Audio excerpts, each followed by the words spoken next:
खुदा का पैगंबर, नबियों का आज़ादार, दुश्मन इंसानियत, कातिल मासूम वफादार। नमस्कार आदाब साथियों, मैं हूं आपके साथ ज़फ़र हेरेटिक, आपका दोस्त, आपका होस्ट। मेरी इस वीडियो को लाइक करें, शेयर करें और मेरे चैनल को सब्सक्राइब करें। साथ ही घंटी के बटन को दबाकर ऑल नोटिफिकेशन ऑप्शन को सिलेक्ट कर लें। आज की वीडियो में आपको इस्लाम के साथ और भी बहुत कुछ जानने को मिलेगा। आपको एहसास करवाने की कोशिश करूंगा कि बाकी जानवर दुनिया में हमारे लिए क्या इंपॉर्टेंस रखते हैं। तो आइए शुरू करते हैं। कुत्ता, इसके बारे में हम केवल इतना ही पढ़ते हैं कि ये बहुत वफादार जानवर होता है। कुछ लोग बस ये मान लेते हैं कि जब हम कुत्ते को पालकर उसकी इतनी केयर करते हैं तो बदले में क्या वफादारी भी एक्सपेक्ट ना करें। तो आज कुत्ते की जिंदगी की वो दास्तां आपको सुनाता हूँ जिससे इंसानियत को शर्म आनी चाहिए इनकी रेस्पेक्ट ना करने पर। ये मासूम सा जानवर जो हमसे बेइंतहा प्यार करता है और इसका प्यार अनकंडीशनल लव होता है, ऐसा लव जिसकी कंडीशन नहीं। अगर ये आपसे अटैच हो जाए तो अपनी जान भी दे देगा आपके लिए। और इसके पीछे का रीज़न है हमारा इससे बहुत पुराना रिलेशन। एक वक्त था जब हम भी इससे इतना ही प्यार करते थे जितना ये आज भी हमसे करता है। इंसान बड़ा फितरती होता है, जब अपना वक्त पड़ता है तो भरपूर साथ निभाता है, लेकिन जब वक्त निकल जाता है तो इंसान पराया हो जाता है। लेकिन ये मासूम जानवर इस प्यार को कभी नहीं भूलता। तो आइए अब कुत्ते की कहानी जानते हैं और कहानी से मिलने वाली सीख हमें इंसानियत सिखाएगी और फिर इस्लाम वाली इंसानियत से इसे कंपेयर करेंगे। बात उस समय की है जब इंसान इंसान बनने की राह पर था। यही वो दौर था जब इंसान पेड़ों पर से उतरकर छोटी छोटी बस्तियों में रहने लगा था। जंगली जानवरों से और दूसरी बस्तियों का अटैक से हमेशा डर बना रहता था। तब इंसान ने कुछ कम खतरनाक भेड़ियों को अपने साथ रखना शुरू कर दिया। ये कम खतरनाक भेड़िए इंसानों के साथ बहुत लंबे वक्त तक रहे। इंसान इवॉल्व होकर ताकतवर बन गया, जबकि ये इंसानों के साथ रहने की वजह से इवॉल्व होकर अपनी ताकत खो बैठा, भूल गया शिकार करना, क्योंकि इसका मकसद था हमारी हिफाजत करना, जिसमें इसने हमसे कभी बेवफाई नहीं की। जबकि हम लोगों को जब इसकी ज़रूरत ख़त्म हो गई तो हमने इसे गलियों का आवारा कुत्ता बना दिया। ये नेचर की तरफ से हम लोगों को मिला एक बहुत खूबसूरत तोहफा था, जिसे हमने अपनी ज़रूरत ख़त्म होते ही अपनी ज़िंदगी से निकाल फेंका।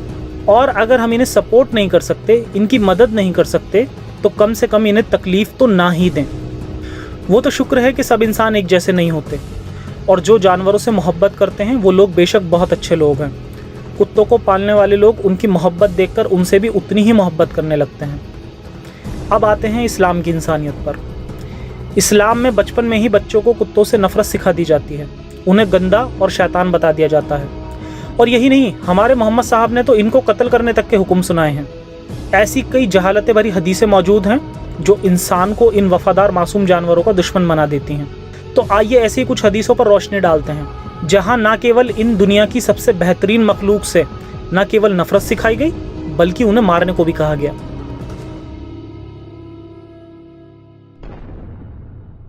अबू दाऊद 2555। फरिश्ते उन लोगों के साथ नहीं चलते जो अपने काफिले में कुत्ते या घंटी को रखते हों। अरे नहीं है ज़रूरत हमें ऐसे शैतानी फरिश्तों की। सुन्नन इब्ने मजाह 428-3210। अबू धर फरमाते हैं कि उन्होंने खुदा के रसूल से एक बिल्कुल काले कुत्ते के बारे में पूछा तो उन्होंने कहा कि ये शैतान है। मतलब कुत्ता अगर बिल्कुल काला हो तो समझो कि वो शैतान है। क्या कहूँ, कभी कभी शब्द भी नहीं होते मेरे पास इन जहालतों के बारे में कुछ कहने के लिए। सुन्नन निसाई 4295। ऐसे लोग जो कुत्ते पालते हों सिवाय शिकार करने या जान माल या ज़मीन की हिफाजत के, उनकी नेकियों से रोज़ 2 किरात कम हो जाएंगी। मतलब अगर आपको कोई कुत्ता सड़क पर घायल मिला है तो उसकी मदद मत करना, क्योंकि तुम कुत्ता तभी रख सकते हो जब तुम्हें उससे कुछ फ़ायदा हो। ये कितनी अच्छी इंसानियत की बात है। ये दुनिया के सबसे बेहतर इंसान कह रहे हैं। बुखारी 3225। नेकी के फरिश्ते उन घरों में दाखिल नहीं होते जहां कुत्ता हो या किसी जिंदा मखलूक मतलब लिविंग क्रिएचर की तस्वीर हो। मतलब ये शैतानी फरिश्ते मासूम कुत्तों के साथ साथ पेंटिंग्स और क्रिएटिव थॉट्स के भी खिलाफ हैं। और ऐसी बहुत सारी हदीसें हमें मिलती हैं जहां कुत्ते को मनहूस बताया गया है। और बस ये नहीं है कि केवल इन्हें पालना मना है या ये गंदे या मनहूस है तो इनसे दूर रहो। हमें वो पागलपन की हदीसें भी मिलती हैं जहां हमारे इस रसूल ने इन्हें मरवाया भी था।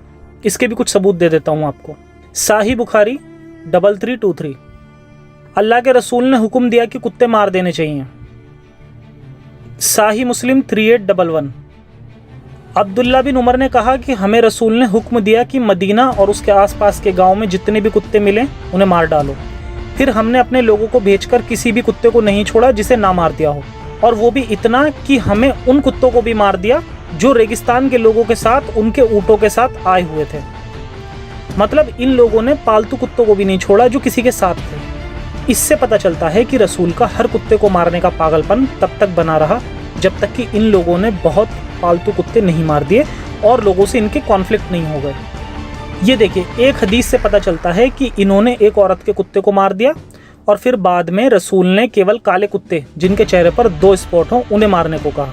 अब अगर आप कुत्ते पालने के शौकीन लोग होंगे तो उस औरत के दर्द को समझ सकते हैं जिसके कुत्ते को इस रसूल ने मार दिया। अब इस्लामिक पॉइंट ऑफ व्यू से देखते हैं कि ये सब इन्होंने क्यों किया। फिर मैं अपनी थ्योरी दूंगा कि रसूल ने ऐसा क्यों किया होगा। तो इसके लिए हमें एक हदीस मिलती है और एक नुज़ूल भी मिलती है। हदीस और नुज़ूल दोनों का लिंक मैं आपको डिस्क्रिप्शन में दे दूंगा। फिलहाल अभी मैं शॉर्ट में बता देता हूँ कि क्या हुआ था। रसूल काफ़ी उदास थे तो उनकी वाइफ मैमुना ने इसका रीज़न पूछा। उन्होंने कहा कि जिब्राईल ने मिलने का वादा किया था लेकिन आए नहीं। फिर उन्हें याद आया कि उनके घर में एक छोटा सा पिल्ला बैठा था, तो उन्होंने इसे घर से बाहर निकलवा कर फिकवा दिया और उस जगह को धो दिया। फिर जिब्राईल आ गए और रसूल ने उनसे वादे खिलाफ़ी का रीज़न पूछा।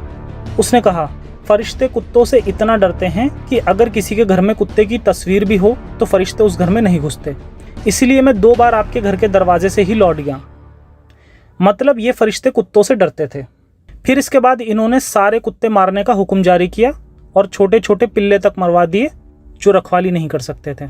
ये तो हो गया इस्लाम के नज़रिए से। अब मैं अपनी थ्योरी बताता हूँ। रसूल की ज़िंदगी को अगर इस्लाम का चश्मा उतार कर ध्यान से पढ़ा जाए तो पता चलेगा कि रसूल अपने मन की बातें अल्लाह और फरिश्तों के बहाने पूरी करते थे। दरअसल कुत्तों से डर फरिश्तों को नहीं बल्कि रसूल को लगता था, और इसका रीज़न यही होगा कि ये रातों को उठ उठकर अपनी अलग अलग वाइफ्स और बांदियों के पास जाते थे। इसके भी रेफरेंस मिलते हैं हमें। जब ये रात को निकलते होंगे तो इन्हें सबसे ज़्यादा प्रॉब्लम कुत्तों से होती होगी, और उसमें भी सबसे ज़्यादा प्रॉब्लम काले कुत्तों से, क्योंकि वो अंधेरे में दिखते नहीं होंगे और इन पर बहुत करीब आकर अटैक कर देते होंगे। हो सकता है किसी कुत्ते ने इनके काट लिया हो और वहीं से इनके मन में ये डर बैठा हो। रसूल डरते भी थे, ये मैं आपको एक और हदीस के रेफरेंस से क्लियर कर देता हूँ। लंबी हदीस है तो केवल वही लाइंस दिखाता हूँ जो काम की हैं। इस हदीस में है कि एक रात जब आयशा का टर्न रसूल अल्लाह के साथ में था तो ये घर से बाहर निकल गए। आयशा ने इनका पीछा किया और वहाँ पहुँच गई जहाँ ये खड़े थे। आयशा छुपकर देख रही थी और इन्होंने अचानक आयशा की तरफ देखा और वो वहाँ से भागी, तो ये भी वहाँ से भागे। अब जब ये भाग रही थी तो इसकी परछाई रसूल के आगे आगे थी और रसूल उसी परछाई से डरकर भाग रहे थे। जब ये घर में आ गए तो इन्हें पता चला कि आयशा इनके आगे आगे आई है। इन्होंने आयशा से पूछा कि क्या वो तुम्हारी परछाई थी मेरे आगे? आयशा ने कहा हाँ। इस बात पर इन्होंने आयशा की चेस्ट पर इतना ज़ोर से हाथ मारा कि उसे दर्द महसूस हुआ और गुस्से में बोले कि तुम्हें क्या लगता है खुदा का रसूल तुम्हारे साथ नाइंसाफ़ी करेगा? तो ये थे आपके रसूल जो रात में बाहर निकलने से बाज नहीं आते थे लेकिन डरते भी थे। इन्होंने अपने सुख चैन के लिए और कुत्तों से डर की वजह से ना जाने कितने मासूम कुत्तों को मरवा दिया, और आयरनी यह है कि इन्हें रहमतुल लिल आलमीन कहा जाता है। और मुस्लिम लोगों को लगता है कि सचमुच अल्लाह इतना छोटी सोच का होगा कि अपनी ही बनाई मखलूक को कत्ल करने को कहेगा, और वो मखलूक जिसने आपसे केवल प्यार किया, आपकी रखवाली की और आपके लिए अपनी जान खतरे में डालता रहा। बस इतना ही नहीं, आजकल सऊदी अरब में इस्लामी बादशाही चल रही है, लेकिन बहुत कम लोग जानते होंगे कि सऊदी अरब में धार्मिक पुलिस भी है, और सऊदी अरब की इस धार्मिक पुलिस का काम कुत्ते मारना भी है। और सऊदी अरब के बादशाह ने पुलिस को एक हुक्म जारी करके कहा है कि लाल समुद्र के बॉर्डर के आगे मक्का मदीना सहित पूरे अरब में जहाँ भी कुत्ते मिले उन्हें पटक पटक कर वहीं मार दिया जाए। इस न्यूज़ का लिंक भी आपको डिस्क्रिप्शन में मिल जाएगा। और भी बहुत सारी इस्लामिक कंट्रीज़ हैं जहाँ कुत्तों को मास स्केल पर मज़हब के नाम पर मारा जाता है।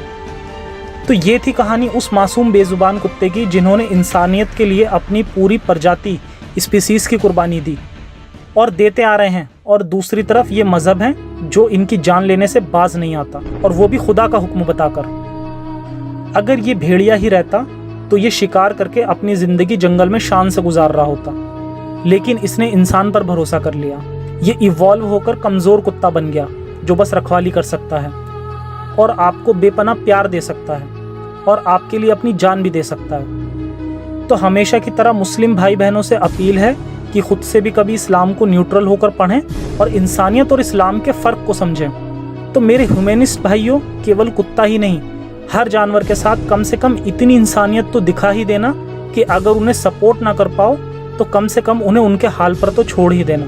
उन्हें तकलीफ मत देना, क्योंकि इन्होंने बहुत कुछ सहा है तुम्हें अच्छी ज़िंदगी देने के लिए। और बाकी सभी लोगों से मेरी अपील है कि मेरी इस वीडियो को ज़्यादा से ज़्यादा लोगों तक पहुंचाने में मेरी मदद करें, क्योंकि इंसानियत का पैगाम ही दुनिया में सबसे बेहतर पैगाम होता है और इसे सिखाने के लिए इसे महसूस करवाना बहुत ज़रूरी होता है। तो आज के शो में इतना ही। आगे फिर मिलेंगे किसी और एपिसोड में एक नए टॉपिक के साथ। तब तक के लिए सुरक्षित रहें और अपना और अपनों का ख्याल रखें। जय हिंद। साइंस हाफिज़।